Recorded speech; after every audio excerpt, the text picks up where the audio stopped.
22대 총선에 출마하고 싶습니까? 그렇다면 당신의 이야기를 들려주십시오. 오마이TV가 22대 총선을 맞이해서 특별 기획을 마련했습니다. 나누구, 나는 누구인가? 대국민 출마 선언 프로젝트인데요. 저는 진행을 맡은 오연호입니다. 오늘 스튜디오에 모신 손님은 진보당의 김도현 님입니다.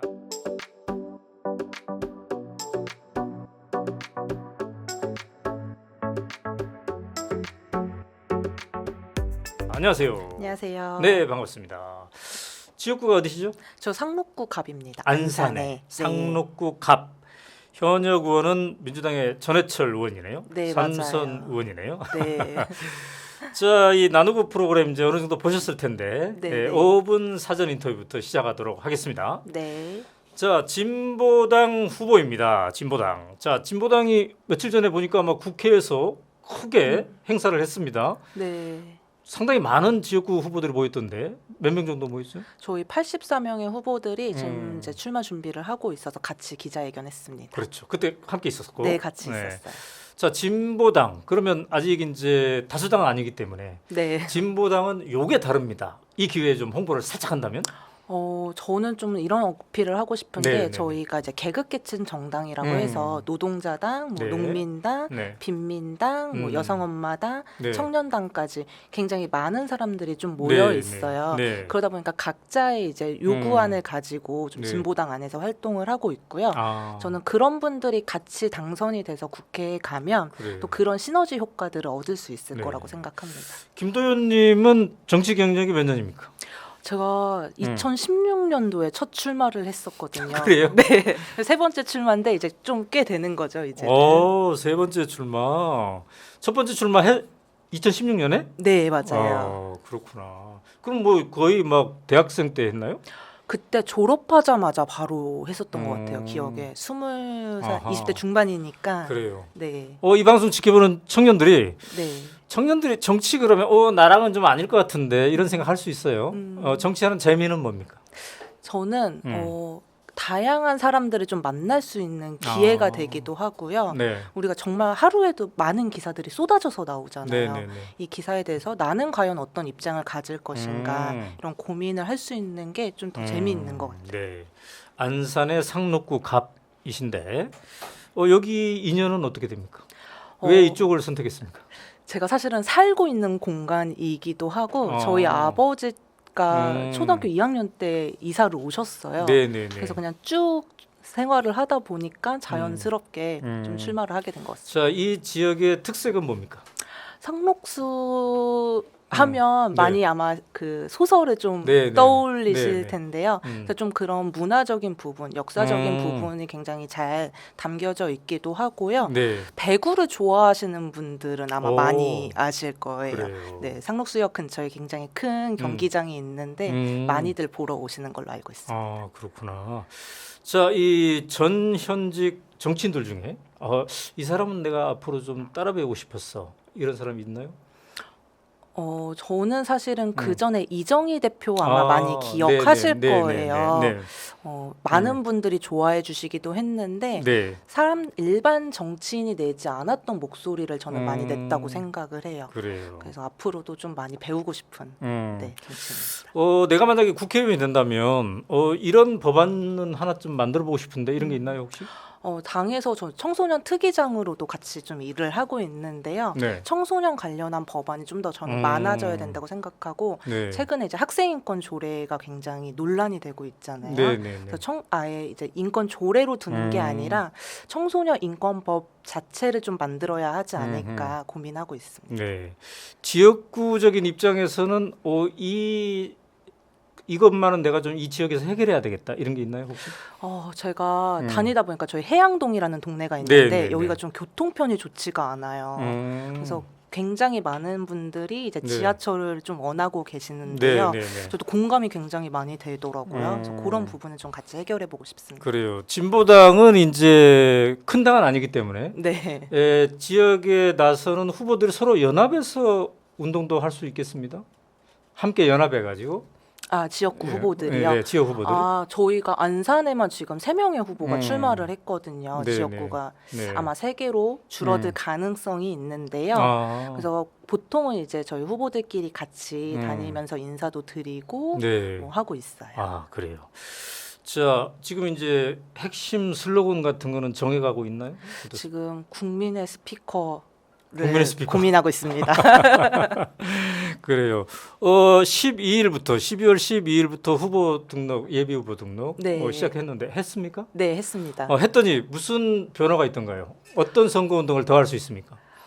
기본은 아직은 이제 이전에도 이제 피켓 들고 인사하고 이런 것들이 있어서 뭐 네. 명함을 정도만 전달하는 정도가 좀 달라진 부분인 것 같고요. 네.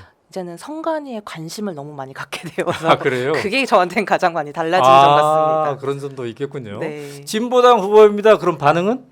기본은 좀 의아해 하시는 분들이 있고 진보당 하고 아직까지는 네. 근데 이제 제가 지금 윤석열 심판이라는 구호를 가지고 인사를 드리고 있더니 오늘 아침에도 20대 청년 커플이 지나가면서 박수를 쳐주더라고요. 그랬군요. 네.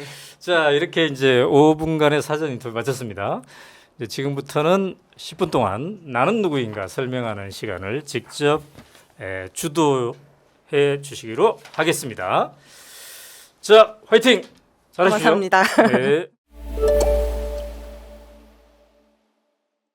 네, 오마이TV 시청자 여러분 반갑습니다. 저 진보당의 부대변인이며 안산 상록구 갑에서 예비후보 등록했습니다. 김도연이라고 합니다. 짧지만 특별한 제 인생을 여러분들과 좀 돌아보고 앞으로 가고 싶은 길에 관해 이야기 나눠보려고 합니다. 첫 번째 사진은 제 2008년부터 시작한 청년단체 활동을 인데요. 참 제 삶을 많이 바꾸었던 사진이기도 합니다. 사회복지학과를 전공하고 있었는데 동네에서 좋은 일을 좀 해보자며 봉사활동하는 곳을 찾았었어요. 당시 유행했던 싸이월드를 통해 청년회를 알게 되었고 사회 문제에 관심이 많고 해결하고 싶은 동네 청년들과 10년을 함께했습니다. 그 과정에서 건강을 챙겨야 한다며 동네 등산 모임을 만들어 산에 찾아다녔고 어두운 골목을 무섭지 않게 다니면 좋겠다는 생각에 시작했던 벽화 그리기 봉사는 경기도지사상을 받기도 했습니다. 연말이면 저소득층 가정의 어린이들을 만나 사랑의 몰래산타 활동을 했었는데요. 아이들뿐만이 아니라 활동하는 청소년들에게도 그리고 청년들에게도 뜻깊은 하루를 선물했습니다. 박근혜 대통령이 당선된 후부터는 사회 문제에 관심을 두는 청년들이 정말 많아졌습니다. 그중 하나는 일본군 위안부 문제였는데요. 서포터즈를 꾸려서 함께 공부도 하고 문화제도 열면서 동네 주민들과 함께 사회 문제를 공감하고 행동하는 경험을 할 수 있었습니다. 박근혜 정권 퇴진을 위한 행동도 동네와 서울을 다니면서 진행을 했습니다. 박근혜 대통령의 탄핵 이후에는 참 세상이 많이 변했다고 생각했었는데요. 그중 하나는 청년들이 스스로 우리의 삶을 고민하고 만들기 위해 노력했다는 점입니다. 동네 청년들과 함께 내일을 토론하고 새로운 내일을 만들기 위해 기초의원님들을 초대하여 토론회를 열었었습니다. 그 결과 이후 청년 지원 조례가 만들어졌었는데요. 우리 손으로 삶을 바꿀 수 있다는 경험을 할 수 있는 좋은 기회였습니다. 정말 숨가쁘게 달려온 10년이었습니다. 당시에 많은 청년들을 만난 건 건강한 공동체를 만들고 사회 문제를 해결하기 위한 노력을 해본 경험은 주민들의 목소리를 모아서 국회 안으로 들어가야 하는 것이 국회의원의 역할이라는 것을 느끼게 해줄 수 있었습니다. 두 번째 사진은요. 지금도 제가 하고 있는 이제 세월호 팔찌입니다. 아시다시피 안산하면 세월호 참사를 떠올리시는 분들이 참 많으신데요. 2014년 이후 세월호 팔찌를 팔에서 빼지 못한 채 10년 가까이 지내고 있습니다. 당시 사회초년생인 제게 국가의 무능은 참으로 충격적인 일이었습니다. 할 수 있는 것이 서로를 위로하는 것밖에 없어서 사람이 많이 다니는 거리에서 추모 공간을 세우고 시민들과 함께 매일 밤마다 추모를 했던 기억이 납니다. 세월호 특별법을 만들자고 단식투쟁도 해보고 가족분들과 간담회도 하면서 몇 년 동안 4월이 되면 거리에서 추모를 했었는데요. 이런 세월호 참사는 내년이면 10년을 맞이하게 됩니다. 가족들과 안산 시민들은 생명안전공원이 하루라도 빨리 조성되길 바라고 있지만 쉽지 않은 상황입니다. 저는 안산의 정치인이라면 이 문제에 가장 먼저 나서고 안산 시민들과 함께 하루라도 빨리 해결해 나가야 한다고 생각합니다. 진보당은 얼마 전 안산에서 한 세월호 참사 10주기 위원회에 발족식을 함께 했는데요. 참사 유가족의 아픔을 보듬고 안전한 사회 건설하는 일은 다른 일이 바쁘다고 늦출 수 있는 일이 아니라고 생각합니다. 세 번째 사진은 저의 20대 첫 출마 사진입니다. 제가 봐도 지금에 비해서 굉장히 젊어 보이는데 2016년 20대 국회의원 선거에서 경기도 전체 최연소 후보로 출마한 경험이 있습니다. 지금은 10대 청소년 정치인도 나올 수 있는 환경이지만 당시에는 20대 중반이 되어서야 첫 출마가 가능했습니다. 그 당시 예비 후보를 등록했던 때가 기억이 나는데요. 선거관리위원장님께서 지역 역사상 이렇게 젊은 후보가 나왔다는 사실에 충격을 받으셨는지 후보 등록 직후 저를 초대하여 정치에 입문하게 된 계기를 물어보셨습니다. 그리고 선거 과정에서 상처를 받더라도 개의치 말라며 애정어린 충고도 해주셨었는데요. 당시엔 대학을 졸업하고 몇 년 되지 않아 학자금 대출에 대한 문제 등 사회초년생이 겪을 수 있는 문제를 저도 겪고 있었기 때문에 우리 문제를 꼭 해결하고 싶었던 마음이 너무나 컸습니다. 제 MBTI가 INTJ인데 용이 주도한 전략가라고 부릅니다. 단순히 나보다 권력이 있는 정치인에게 내 문제를 해결해달라고 요청하는 것이 아니라 내 문제를 해결하기 위해 전략을 세우고 국회에서 여러 의원님들과 함께 해결해 나가고 싶습니다. 그간의 출마 경험을 살려서 주민들의 믿음과 사랑을 듬뿍 받는 정치인이 되고 싶습니다. 네 번째 사진은 제가 20살 이후 저를 변화시킨 두 번째 사건입니다. 저는 2021년 대한민국에서 최초로 고등학생 노동조합을 만들었습니다.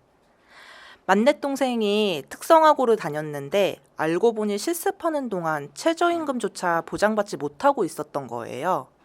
분명 도제 현장 실습이라고 했는데 이상하다고 생각했고 알아보니 경기도형 도제였습니다. 최저임금을 보장받지 않아도 법적 문제가 없도록 교묘하게 만들었던 조례를 통해 청소년들이 노동 착취당하고 있다는 사실을 알게 되었습니다. 국정감사에서 이 충격적인 사실을 밝혔습니다. 또한 예산 확대를 통해 최저임금을 보장받을 수 있도록 했습니다.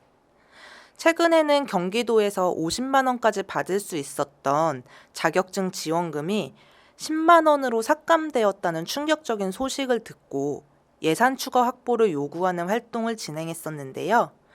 등교와 하교 시간에 특성화고 앞에서 예산 확충을 요구하는 캠페인을 진행했습니다. 그리고 정치권에도 확충 요구를 했습니다. 그 결과 지원금 일부가 확충되었습니다. 캠페인에 함께 참가한 청소년들에게 이 사실을 알렸더니 고맙다며 참 많은 답변을 주었습니다. 이 과정에서 제가 누구의 목소리를 내는 정치를 할 것인가 고민할 수 있는 계기가 되었는데요. 저는 더 낮은 곳에서 차별받고 있는 이들에 대한 이야기를 듣고 당사자들과 함께 해결하는 정치인이 되고 싶습니다. 네, 마지막 사진은 소통관에서 브리핑을 하고 있는 장면입니다. 진보당의 부대변인으로서 소통관에서 여러 소식을 전달하고 있습니다. 이 소식 중에는 꼭 빠뜨리지 말아야겠다고 결심한 주제가 바로 청소년입니다. 현재 당에서 청소년 특별위원회 위원장도 함께 겸임하고 있습니다. 10대 정치가 가능하도록 문을 열어두었지만 정작 국회에서 청소년을 이야기하는 정치인은 극히 드뭅니다. 다른 정당은 이 사안을 어떻게 바라보고 있을까?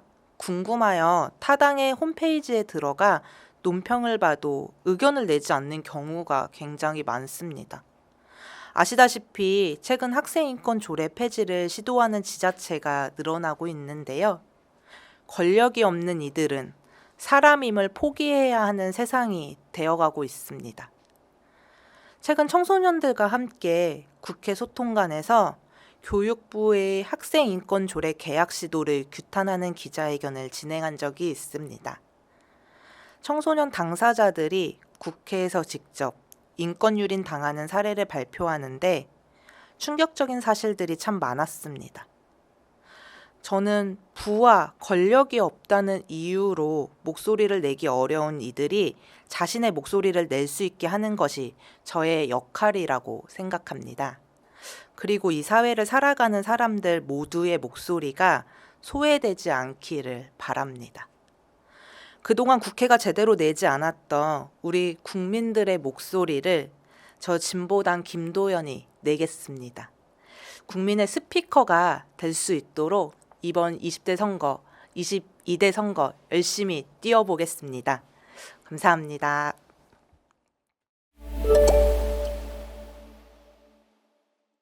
네, 10분간 고생하셨습니다. 고맙습니다. 자, 지금 이제 30대인데 세 번째 도전이에요. 네. 일찍부터 정치에 관심이 많았는데 중고등학교 시절은 어땠습니까? 저 사실 중고등학교 시절에 좀 말을 잘 듣는 청소년이었거든요. 그래서 선생님들과 별로 그래요? 부딪히지 않고 네. 네, 열심히 조용히 공부하는 학생이었어요. 그러다가 이 수업 공부뿐만 아니라 세상을 좀 본격적으로 알아봐야 되겠다 이렇게 생각한 계기가 있었다면요? 저는 사실은 열심히 살면 누구나 좀 행복하게 살 수 있을 거라고 그렇죠. 생각을 했었는데요. 네, 네, 2009년에 이제 TV를 보는데 용산 참사가 나오는 거예요. 아, 근데 그거 보면서 내가 아무리 열심히 살아도 네. 좀 안 될 수 있는 부분들이 있구나 음, 라는 걸 처음 느꼈었던 것 같아요. 그래서 이제 사회에 대한 공부도 해보고. 네, 책을 정말 많이 읽었었던 것 어. 같고요. 그때서야 다시 현대사 공부를 좀 많이 하게 되었습니다. 그런 과정에서 내 이상을 실현할 수 있는 데는 여러 당 중에 비록 소수당이긴 하지만 진보당이네 이렇게 생각했던 거겠네요. 지금의 진보당. 네, 맞아요. 아마 네. 대표님 아시겠지만 네. 저희가 민주노동당이 이제 벌써 그렇죠. 2000년부터 시작을 했었잖아요. 네. 근데 그때 당시에 저희 집회를 가보면 음. 민주노동당 깃발이 정말 많았었던 것 같아요. 그래서 그래요. 다른 정당들도 물론 있었지만 더 좀 마음이 가는 정당이었던 것 같습니다. 아까 10분 발언 보다가 독특했던 게 고등학생들을 위한 노동조합 네, 이런 게 네. 만들어졌군요. 네, 그 만드는데 같이 이제 기여를 했고. 네, 맞습니다. 그래서 지금은 전국 곳곳에 있습니까? 지금 서울, 경기, 인천 그리고 충남에 지부가 세워져 있고요. 네네. 네, 그 외의 지역에도 조합원들은 있습니다. 아 그래요. 네. 근데 이제 요즘 뉴스 들어보면 청소년들, 네. 중고등학생들의 이 정신 건강 네. 이게 상당히 그 안 좋은 것으로 지금 조사가 되고 있지 않습니까? 맞아요. 이제 청소년들 자주 만나다 보면 그런 문제에 대한 좀 대안도 생각해 보고 있습니까? 정말 사실은 고민이 많이 되는데요. 이 네. 불안한 사회에서 살다 보니까 음. 청소년들이 자해를 한다거나 네. 아니면 자살을 고민하는 경우가 굉장히 많아요. 음. 그래서 저는 이게 단순히 어떠한 한 축의 교육이나 네. 일부 상담으로 사실 이루어질 수 있는 건 아니라고 생각을 하고요. 그래요. 사회 구조와 변화와 함께 네. 우리 청소년들이 단순히 입시 문제만이 아닌 다각적인 방면으로 네. 좀 관심을 가져야겠다는 생각이 듭니다. 이제 공부를 또 사회복지 쪽으로도 많이 했습니까? 네, 전공이 사회복지입니다. 전공이. 네, 자, 또 이제 요즘 청소년도 있지만 청년들이 네. 취업 앞둔 청년들이 뭐 수십만 명이 고립 은둔형 청년이라고 해서 또 걱정이 많습니다. 네. 이거는 또 어떻게 바라보고 있습니까? 사실 이것도 사실은 저는 그 네. 연장선이라고 좀 보는 상태입니다. 최근에 이제 청년들이 고립에 들어가는 이유가 네. 은둔하는 이유가 음. 더 이상은 희망이 없다. 네. 내지는 나는 이미 실패한 인생이다라고 네. 생각하면서 은둔을 하기 시작했다는 거잖아요. 네, 네. 그래서 저는 좀 우리 사회가 한 번 정도, 두 번 정도는 실패해도 괜찮아라고 용기를 줄 수 있는 사회가 되어야 되는데 네. 너무 승자독식의 사회다 보니까는 네. 이 경쟁 사회 속에서 청년들이 많이 좀 지쳐하고 있는 것 같아요. 자, 이제 그런 청년들이 결혼도 안 한다. 출산도 안 한다. 뭐 이런 얘기들이 있지 않습니까? 네. 심각한데 특히 이제 저출생률이 0.7까지 떨어졌어요. 네, 네. 어떤 사람은 뭐 당연히 떨어질 수밖에 없지 않나 하지만 되게 위기입니다. 네. 도대체 이 핵심 문제에 뭐가 있는 건가요? 저는 안전하지 못한 사회라고 음. 생각을 하는데요. 네. 사실은 저도 30대 중반이고 네. 이제 결혼을 하고 음. 아이를 낳고 싶은 거는 사람이 살아가면서 네. 꿈꾸는 하나의 행복이라고 생각을 해요. 음. 근데 망설여지는 이유는 사실 네. 우리 사회가 나 음. 혼자 살기에도 굉장히 벅찬데 과연 과연 내가 누군가를 책임질 수 있을까 네. 이런 고민을 한 거고 그런 제도들이 마련되지 않는다면 저는 좀 쉽진 않을 네. 거라고 봅니다. 자, 그런 청소년 문제 진보당이 다른 당보다 더 잘할 수 있다. 이 점 때문에. 저는 저희 아예 계급계층 정당 안에 청년 진보당이라고 있고 네. 별도의 대표가 지금 세워져 음. 있어서 공동 대표로 활동하고 있는데요. 네. 저도 경기도에서 경기청년 진보당의 대표입니다. 네. 그래서 이런 아예 자리를 단순히 뭐 보좌관 몇 자리 네. 아니면 뭐 대변인 몇 자리가 아니라 음. 실질적인 권한을 행사할 수 있는 정당이기 때문에 네. 여기에서 저희는 해결책을 찾을 수 있다고 생각을 합니다. 아, 그래요. 지금 이제 슬로건을 아까 뭐라고 지었다고 그랬죠? 국민의 스피커. 아, 국민의 스피커. 네. 네. 앞으로 국민의 스피커가 되도록 잘 될 수 있도록 응원을 네. 하겠습니다. 고맙습니다. 네, 감사합니다. 자, 지금까지는 진보당의 경기도 안산 상록구 갑에서 출마를 희망하는 김도현님과 이야기를 나눠봤습니다. 감사합니다. 고맙습니다. 자, 22대 총선을 맞이해서 오마이TV가 마련한 대국민 출마 선언 프로젝트 나누구에 출마를 희망하시면은요.